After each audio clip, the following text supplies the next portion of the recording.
এখন আমরা যাচ্ছি শপিংয়ে। আর দেখো আমার মা রেডি হচ্ছে, আমিও এখানে রেডি হয়ে গেছি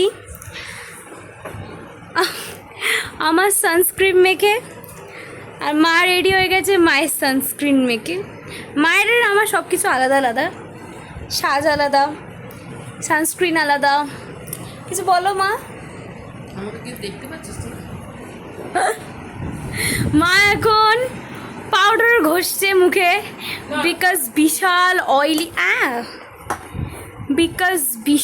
অয়েলি হয়ে যাচ্ছে। আর এই দেখো আমার চুলটা যে কি বিচ্ছিরি মার্কা লাগছে, পুরো লেপে গেছে।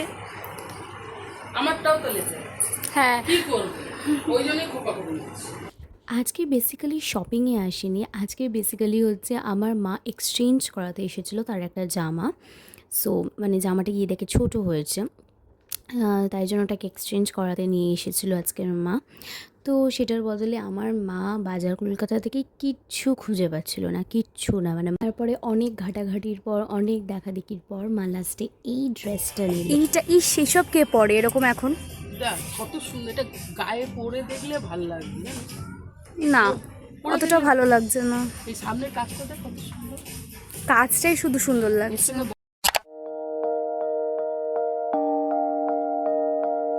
এখানে আমি আর মা সিটি মার্টে পার্স দেখছিলাম, বিকজ সামনেই হচ্ছে আমাদের ফ্যামিলিতে বিয়ে, আমার দাদার বিয়ে।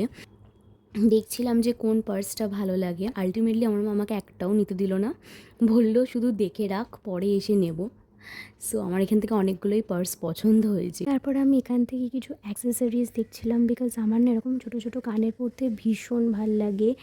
আর আমার ঘরে পুরো ভর্তি হয়ে গেছে মানে এরকম ছোটো ছোটো কানের। সো আমার ভাল লাগে, তো আমি আরও দেখছিলাম কিছু নতুনত্ব যদি পাওয়া যায়। আর এখানে আমি এক একটা ড্রেস ট্রায়াল দিচ্ছিলাম, বাট আলটিমেটলি আমার কিছুই পছন্দ হয়নি। লাল কুর্তিটা তাও বাজা পছন্দ হয়েছে, বাট সেটার আমি আমার সাইজেরই পাচ্ছিলাম না। মানে আমার সেদিনটা একদম বেকার মার্কার গেছিলো, কিচ্ছু খুঁজে পাচ্ছিলাম না আমার মনের মতন। তোমরা আমার ব্লগগুলো দেখতে থাকো, অ্যান্ড লাইক, শেয়ার, সাবস্ক্রাইব করতে কিন্তু একদম ভুলো না।